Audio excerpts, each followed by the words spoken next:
சற்று முன் கிடைக்கப்பெற்ற மிக மிக முக்கியமான செய்தி ஒன்று வெளியாகி உள்ளது. அதிமுகவின் கூட்டணியில் பன்னீர்செல்வம் எடப்பாடி பழனிசாமி சம்மதித்து விட்டாரா என்ற தகவலை தான் இந்த வீடியோவில் முழுமையாக தெளிவாக நாம் பார்க்க போகிறோம். அதிமுகவில் உட்கட்சி மோதல் அதிக அளவில் இருக்கக்கூடிய காரணத்தினால் ஒன்று அதிமுகவில் ஓபிஎஸ்ஐ இணையுங்கள் அல்லது அதிமுக பாஜக கூட்டணியுடன் பன்னீர்செல்வத்தின் ஒருங்கிணைப்பாளர் கூட்டணியையும் இணைத்து கொள்ளுங்கள், இதுவும் அதிமுகவின் வெற்றியே உறுதி செய்யும் என்ற ஒட்டுமொத்த பேச்சுவார்த்தையும் நடத்தப்பட்டு வருகிறது. ஆனால் அதிமுக கூட்டணியில் ஓபிஎஸ் அவர்கள் இணைக்கப்பட்டால் அவருக்கு எத்தனை தொகுதிகள் கொடுக்க வேண்டும், அதில் யாரெல்லாம் போட்டியிடுவார், எடப்பாடி பழனிசாமி அவர்கள் ஓபிஎஸ்ஸிற்கு ஆதரவாக பிரச்சாரம் செய்யக்கூடிய ஒரு சூழல் ஏற்படுமே, இது கட்சிகளுக்குள்ளே இருக்கக்கூடிய மீண்டும் ஒரு சிக்கலை ஏற்படுத்தும் என்ற காரணத்தினால் ஆலோசனை செய்து இதற்கு பதில் தெரிவிக்க உள்ளதாக தகவல்கள் தற்பொழுது கிடைக்கப்பெற்றுள்ளது. அரசியல் களத்தில் தற்பொழுது திமுகவின் மீது மக்கள் நம்பிக்கை இல்லாமல் இருக்கிறார்கள்.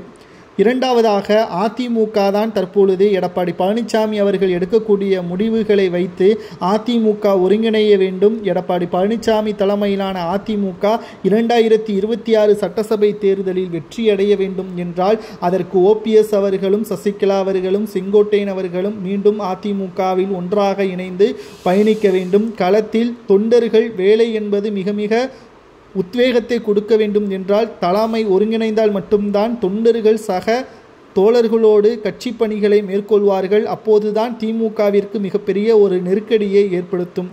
கடந்த சில ஆண்டுகளாகவே திமுக தனிக்காட்டு ராஜாவாகத்தான் சுற்றி வருகிறது. காரணம், எதிரணியாக இருக்கக்கூடிய அதிமுக தற்பொழுது உட்கட்சியின் மோதலின் காரணமாக அவர்களுக்குள்ளே இருக்கக்கூடிய பிரச்சனையை தீர்த்து வைக்க முடியாமல் இருப்பதால் மக்களின் பிரச்சனையை எடுத்து வைக்க முடியாமல் இருக்கிறது. இதனால் திமுகவை குறை சொல்லாத ஆட்சியை நடத்தி வருகிறோம் என்பதை திமுக பெருமையுடன் கூறி வருகிறது. ஆனால் இன்றைக்கு உட்கட்சி பிரச்சனைகளை மறைத்து திமுக செய்த ஒட்டுமொத்த அட்டூழியங்களை மக்கள் மத்தியில் எடுத்து வைக்கிறார்களோ அன்றைக்குத்தான் நிச்சயமாக திமுகவின் தலைகீழாக மாறக்கூடிய நிலைமையும் உருவாகும்.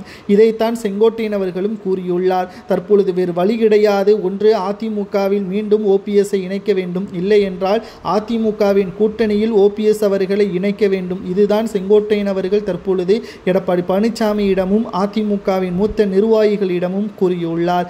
அதிமுகவில் ஓபிஎஸ் இணையலாமா அல்லது கூட்டணியில் இணையலாமா என்பதை தொண்டர்களாகிய நீங்கள் தான் கமெண்ட் வாயிலாக கூற வேண்டும். இதை பற்றி உங்களது கருத்துக்களை மறக்காம கமெண்ட் வாயிலாக கூறுங்கள். அதிமுகவில் நடக்கக்கூடிய மிக முக்கியமான